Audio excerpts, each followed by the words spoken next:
Poodle family, here we go. Wednesday therapy session, and I really hope the stream's coming through. I keep getting these warnings that were popping up. We did the AMA earlier, and that dropped on us. So, and that wasn't us. That was somebody else. So there's something about the streaming gods today but we're recording. We're having a good old time with this, and yeah, this is going to be an amazing show because we have our favorite shows. Our favorite shows are when we bring members of the Poodle community on the show, which is one of our favorite parts of just because, as we were even saying earlier on the AMA, that what makes us different is our community. There are so many tokens out there that are just so toxic, and yet we know that we're doing all these things that are really changing the crypto landscape. But more than that, we're a community that really wants to support the people of the token, the investors, and do right by them. So there we go. No further ado, because you really didn't come to hear me. You came to hear Chase. Chase, welcome to the show. I guess I got to start out. Tell everyone who you are and what you're doing. Oh, I said sorry. Before that, someone asked, "Where's the poodle shirt?" There's the poodle shirt. Okay, there we go. All right, Chase, and welcome. Tell everyone about yourself. Hey, thanks for having me, Joe.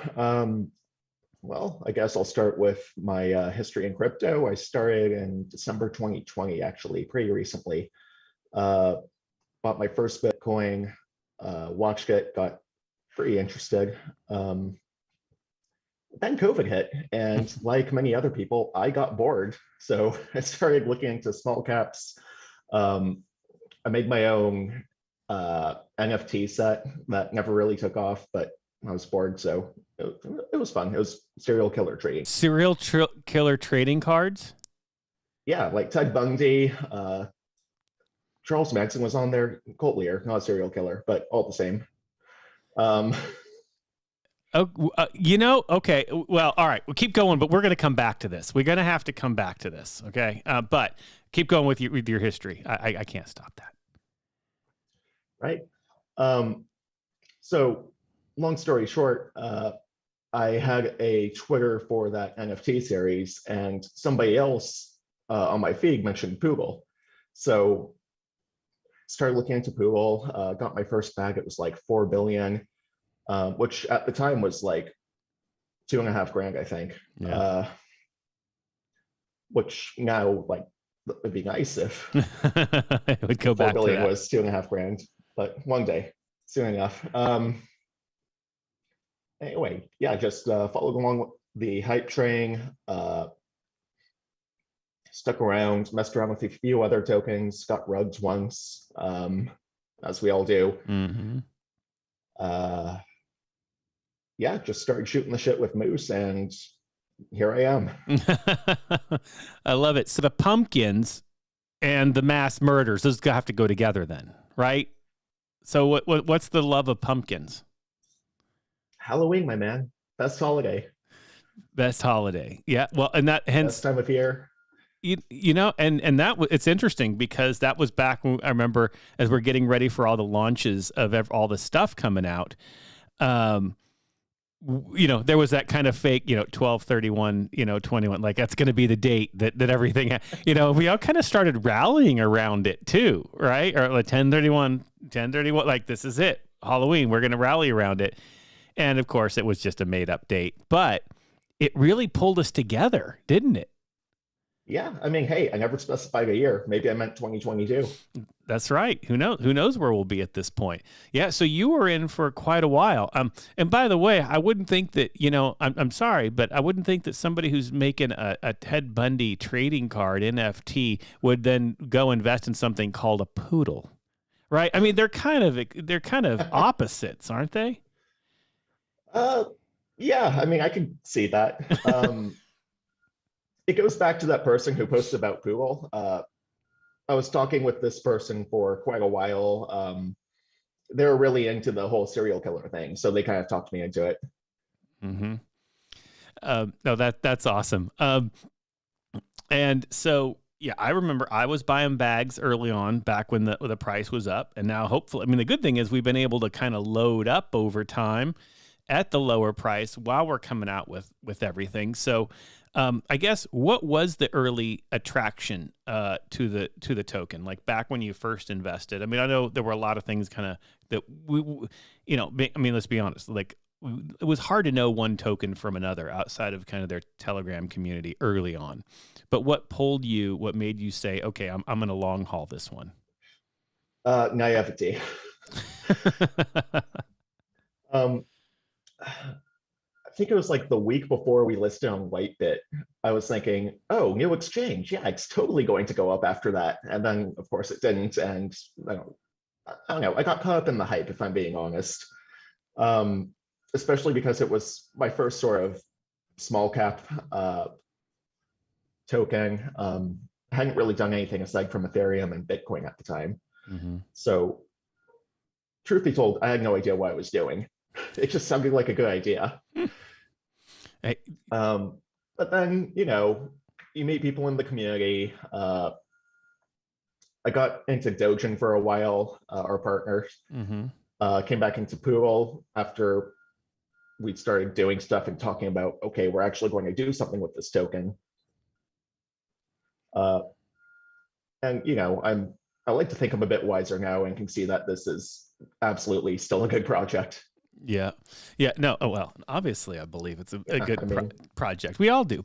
And I think it's so funny because I see a lot of parallel too, like with you. I was exactly the same. It wasn't really until, January, February that I ever got into anything that wasn't just, Bitcoin, Ethereum, what you could buy on Coinbase, right? And it really took that kind of moving out, and it was a guessing game. I've told the story. I was rugged a number of times, but also found good ones, and there's other communities that are good tokens. I'm not involved in them anymore, as I've kind of taken on with POODL as sort of the ride or die. But on the other hand, it has become a learning curve. Like I wouldn't have guessed on, 2021, that, last January, that I would be hosting a weekly show and trying to tell people about crypto, right? Like I would have been like, I was completely dumb to it. So talk a little bit about like your and just more, like that, how about that? The growth of the learning about tokens and stuff over this past year. Yeah, the learning curve. Well, I come from a non-finance background. My degree is in psychology. I don't know anything about finance, really. But it was when I started messing around with Dogecoin that I started learning, okay, what is liquidity? How does this work? What is bridging? What exactly are the different networks? How do they work? And then things started to click, liquidity, you put the tokens in, people can change one token for another, one goes up, one goes down. And just sticking with that was really helpful, just to sort of ground myself and build a foundation with which I could go on to learn more. Was an NFT, how do those work, what makes them valuable, why bother with them, why some people think that they can just right click it. Yeah. So it really was just a lot of trial and error and fucking around, really. Yeah, and I think that was exactly what we've all went through, right? It's funny because the more you're talking, the more there is a lot of parallels, because I remember that when we were first doing, you could do the farming and all that stuff. And I'm like, oh, I'm going to transfer over. I'm going to see how this is. Oh, I can get 300% on whatever. Am I, and actually there was a point where that was actually pretty good. And it was going well. And obviously that, that side of it, it's not, I mean, if you want a basic savings account, I guess it's fine, but it's not pulling right now. So what are the things now kind of moving forward? We were talking right before we went live that, well, what a month January's been. just everything happening. So what are the things that you're excited about, and just talk a little bit about, your thoughts on obviously we've got the payments gateway, the NFTs, the app, the partnership that we're now doing. So what are the things that intrigue you the most? I don't even know where to begin, if I'm being honest. There's just so much that happened the last couple of weeks. I think definitely the NFTs are where I think the most potential is going to be going forward. I'm excited to see some application for them, being able to use them in games and whatever, the app first. Because that's huge. I don't think there aren't very many projects that have NFTs that actually do anything in general. So I think people don't really realize the potential of what an NFT is and what they're capable of. Yep. Yeah. And I think that you're absolutely right on that. And so let's stay on this before we go to everything else, because I think that that's an important part to me. And I'll be honest, I went through that. Okay. What is the point of an NFT? It's not just a cool picture. And I think the key is the utility and the digital signature, right? I mean, that's really what it is. It's the authenticity behind it, and that it's something that you can claim ownership of, and there's no question of it, and it's authenticity.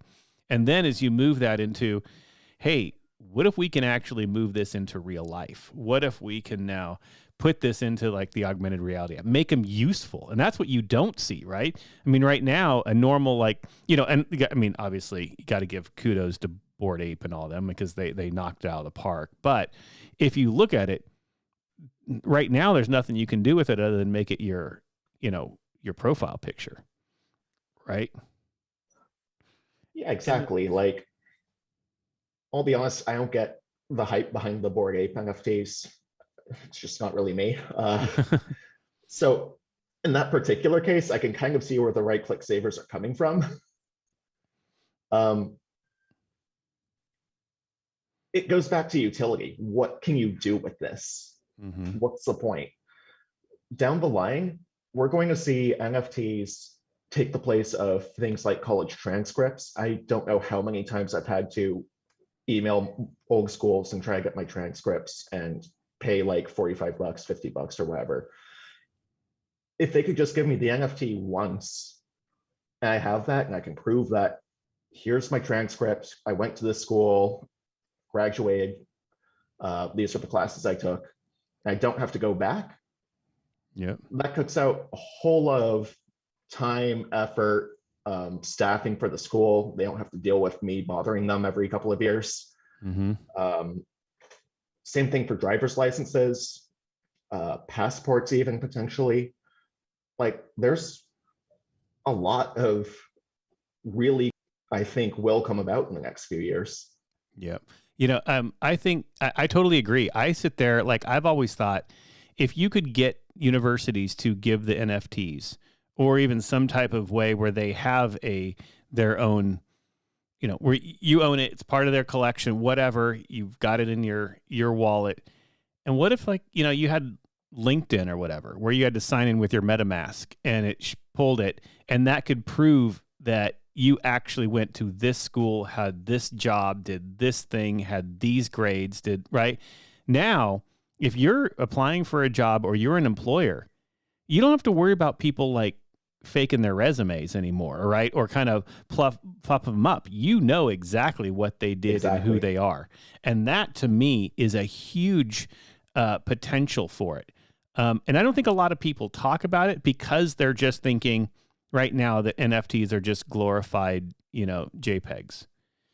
But I think that not that what we're doing is going to be the change to that, but but in the way that we're making the NFT usable, I think might hopefully change people's minds. So hopefully I'm an Apple person, so I haven't actually been able to play with the app part yet. Have you been able to download the app? Are you an Apple person too? I'm an Android guy. Did you get the app?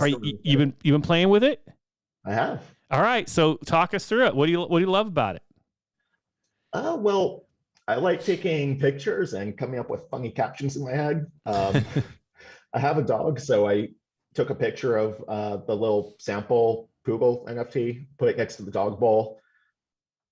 It looks like he's giving me a look like you're feeding me dog food, even though he's like anthropomorphized as a human. I take my dog to the dog park. It's funny just putting the NFT right in the middle of a group of dogs. There's a lot of fun stuff that you can do. You kind of have to make your own fun with it right now, but I'm sure that's going to change down the line. Yeah, well, and I think that that's kind of the key. I mean, like, is that, we need to build the brand. And if you get things like this in the hands of, kids or adults, or the Pokemon Go type of, philosophy, Oh, yeah. this is going to be huge, right? Because it will allow people to, especially when they, one thing that we're missing right now is we're doing it for fun, but wait till the average person owns one. And when we have, say we get, I think we release 21 NFTs.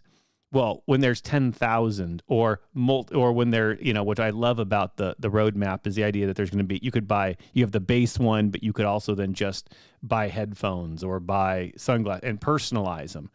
Get those into the people's hands and get mass adoption there. And then when you have, Susie Homemaker at the grocery store posting something and then putting it on her Facebook or whatever, that's where the true brand and adoption happens. And we're not too far off of it. We just not quite there yet, Well, I mean, and going off that line of thought, imagine if Pokemon Go if it supported NFTs, it'd be wild. Mm-hmm.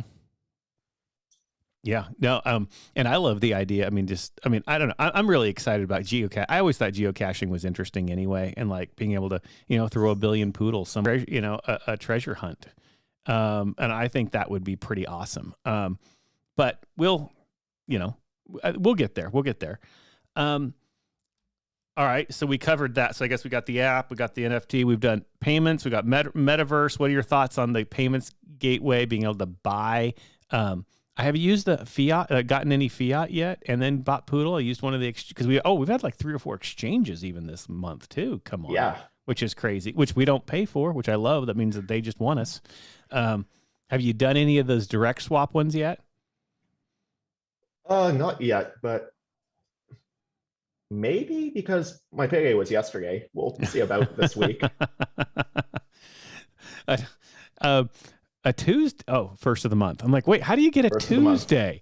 Yeah, but it's funny because it's like I want to go try it. I haven't tried it yet because I'm always like I'm one of those people that I'm still a little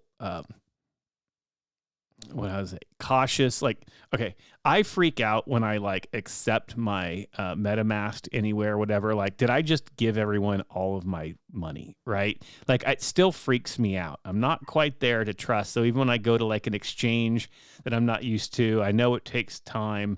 Like, and I should trust it, and I do trust them, right? So I just need to get in there. But I'm like a creature of habit. I will go from my fiat, I will transfer it into, crypto.com. Then I will wait the days, and then I will transfer it out, and then I will, and I know that I shouldn't do that. And I love what we're doing. And then be able to go from one, just be able to easily get like because you can buy Bitcoin easily and then use one of the transfer, the exchange platforms to get the Poodle right away. I think that's gonna be good for mass adoption. And then when we get to the fiat side, that'll be great. And to go straight in, but at least we can cut some steps off. Are you like me? You have your way of doing it, and that's just the way it goes? I mean, more or less. I just buy Bitcoin on Cash App and then send it to whatever. Yeah. So pretty much the same thing. Too many steps involved. In California, finance is impossible to work with. So yes.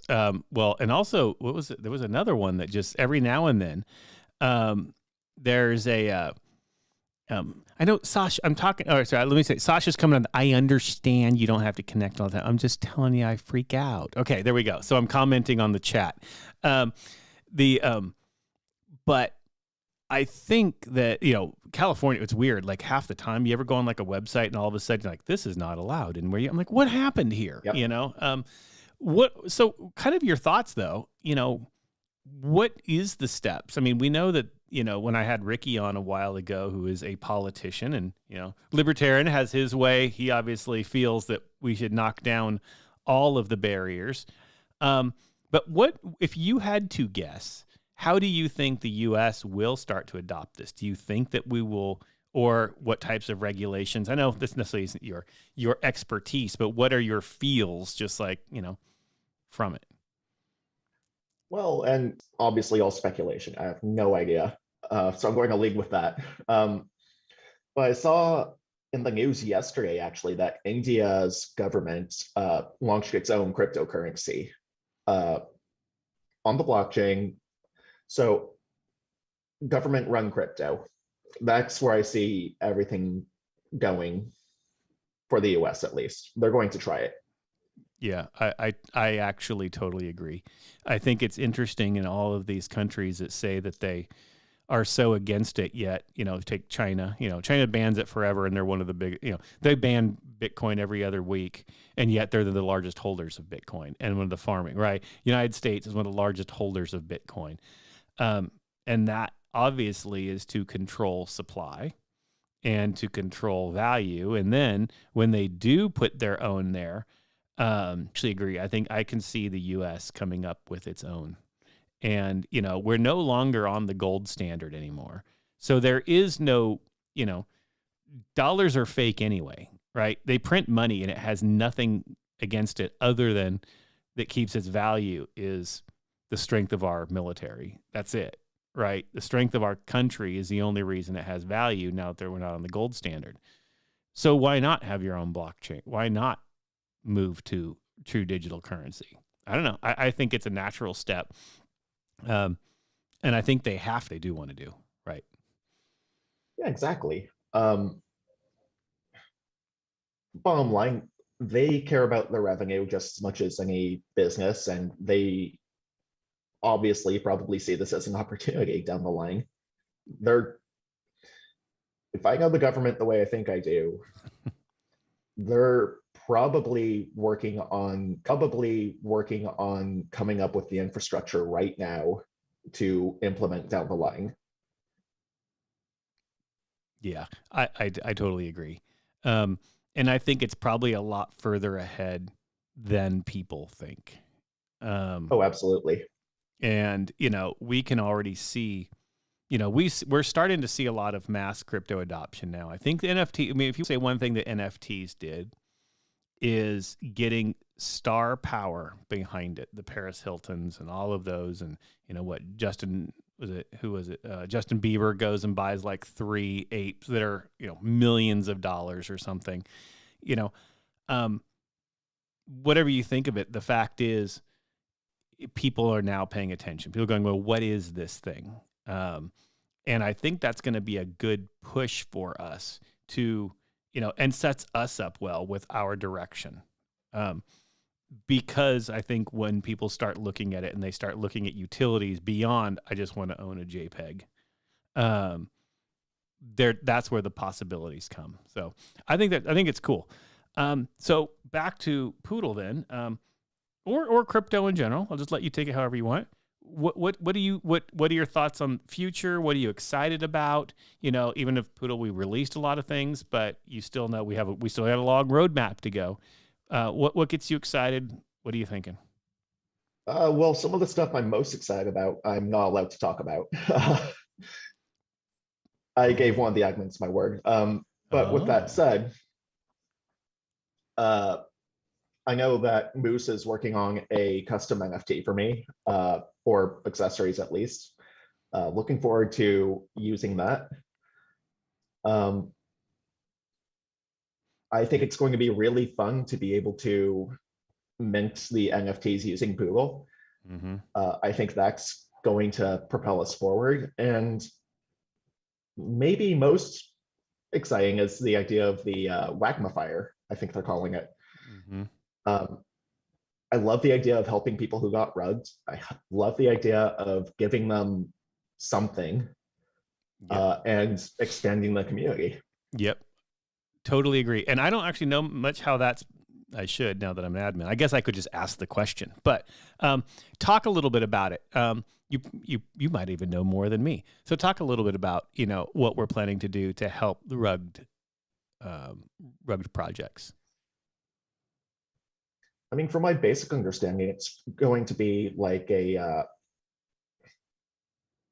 you use X amount of poodle, Y amount of whatever other coin, and you basically burn them, and you get an NFT from the deal. It's a mint.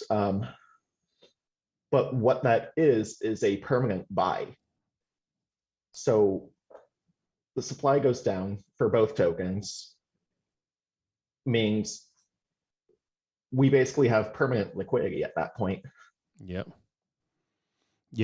And that is actually really exciting. And I think that too, what it will do is it will again show people what type of community we are. We've always said that we're a community of the people. We're a true community token, but that's thrown around everywhere, right? Go to any token, go to their website and their Telegram, they're going to tell you they're a community token. But I think very few actually stand up and show it, right? And if you want to look at it, look at any of the tokens that actually have really succeeded. If it became a household name, they don't have toxic environments behind them. They have legit people running a legit project with a purpose and integrity. Well, we have that, right? You don't ever see, there are a lot of bad actors, but the bad actors never come to the top, right? The bad actors stay at the bottom and try to take advantage of people who don't know anything, right? So the fact, if we can help those people who were taken advantage of, I think it really does help our project. And what really gets me about the bad actors, if they just had a legit project and they stuck around for a few years, they'd end up further ahead than they do by ripping people off. That's the thing that I don't get. Yep. Why? You're already marketing this token. You're already building a community. The hard part's over at that point. You could just stick around for 2 more years, and you will probably end up better off than you do after rugging people. Yeah, that is funny. That is an interesting point, because it takes a lot of work to do this. I mean, the downside is obviously they can just cut and paste. They figured out how to pump and dump. But you're right. If they took that skill set and just put it to something useful, probably would have a lot more in the end. I mean, it's the same with any conventional business. They could try to rip you off, but people won't come back. Yep. You lose customers. Yep. Yeah, no, that's a good way of looking at it. And I think that, I think hopefully the days of that are done. I hope that, I would hope it, but we know it's not true. If the 97% of the world isn't yet into crypto, that means 97% of the world can still get ripped off when they come in and try to learn. Right. So, and that's the role that I do think is important for big centralized exchanges. They do kind of shield against that a little bit. Yes. Like, God, 2 weeks ago, my grandmother came up to me and asked me, "What is Bitcoin? How do I buy some?" So Nice. I had to break that down for her, and I told her to just use Coinbase because it's easy, it's safe. You can't really get screwed unless you do something really stupid on Coinbase. Yep. Yeah, no, I totally agree. And I think that that's one of the things too, we love the fact that DeFi, most of us are probably, pancake swappers as far as how we buy, and we buy our token. But the fact is, if we getting on Coinbase, getting on Robinhood, getting on crypto.com, getting on these major exchanges will create more adoption if we can get to that point. And they are. I mean, like you said, for the average person, it is a good way to get in and learn how to trade. It is the E-Trade or the whatever, your normal trading type of platform, so that you can feel comfortable, because, I think a lot of people are, they're scared, right? They've heard of the horror stories as much as they've heard of the good stuff. So I think you're absolutely right. We love the DeFi side, but more than that, I think making it easy for people, especially here in the U.S., right? We know the U.S. is going to crack down. They are cracking down. Give people an opportunity to be able to, buy easily and safely, right? I think that's huge. And Joe, we're all knee deep in crypto. We know PancakeSwap, we know MetaMask, we know all this decentralized stuff. But because of that, and we kind of have an echo chamber in Telegram, we kind of forget that the average person has no idea how any of this works. And maybe they even have trouble installing an app on their phone even. Asking them to learn how all this works in the decentralized space it's a big ask for a lot of people. Yeah. Yeah, no, I totally agree. I think that we will get there, and I think most people will get more used to it and they'll go. But I think I totally agree with you. So I guess the last thing we haven't talked about, which I think to me is actually one of the huge ones, because I think it ties in, and that's, our collab coming, the Demons and Angels that we announced being able to be used Poodle as a currency within a metaverse, which I think is huge. And I hope, and there might just be the first, who knows, that if we can get into that side of it, I love that. Are you a gamer? Are you into any of the metaverse? What are your thoughts on metaverse? Oh man, it's uncharted territory in a good way. Nobody really knows what's going to happen or come about as a result of it. You have big players like Facebook already trying their hand. You have people on the decentralized side. In regards to the collab in particular, I'm pretty stoked. Like, I hopped onto their Discord. I don't use Discord, but I hopped on. I talked to their community for a bit. I was like, hey guys, what exactly is we just heard about the collaboration like yesterday. It was announced at the time. Yeah. They're very helpful, very friendly. I could tell it's a good community. They seem pretty excited about Poodle in general. Yep. Yeah, so I'm interested to see how it goes. And in particular, I'm interested to see what effect using Poodle as their currency, what effect that's going to have on their game and on Poodle in general. Yep. It's got to be huge. Yep. Totally agree. I think that it's things like that just, again, it shows the opportunities. And I would have never, just kind of as we kind of start to wrap it up, and I want to come full circle. Would you have ever guessed any of this back last February when we were first buying our initial bags? Let's be honest. Like, this is crazy. We would have never thought this was the token. Oh, hell no. and that's the cool part about it, right? Like, even as recently as July. Yep. Uh-oh. I think my internet might be heading out. Uh-oh. I don't have him anymore. So, well, welcome everybody. All right. We're going to see if Chase comes back on, or if my internet is dead, or if we're able to get up here. Are you still there, Chase? I don't know if I have you or not. This has been one of the days of internet, everybody. The AMA went out. This is going in and out. We have a frozen Chase on here. So I will go ahead and kind of close up the show, but I will say as I do that, it's always an honor to have our community on. It's always an honor to have meet the real, the faces of the people. We see each other on the Telegram. We get involved, and we talk about Poodle fam and Poodle family, and it's a real thing. And as I just kind of concluded with, we aren't always, we will never have guessed a year ago where this token is now. And that's the cool thing about it. And we encourage everybody, just keep following that roadmap. See the things that are happening, because they're happening and they're coming fast. And this is a true utility token. It is no longer a meme coin. It is no longer just a flash in the pan, another one of 1,000.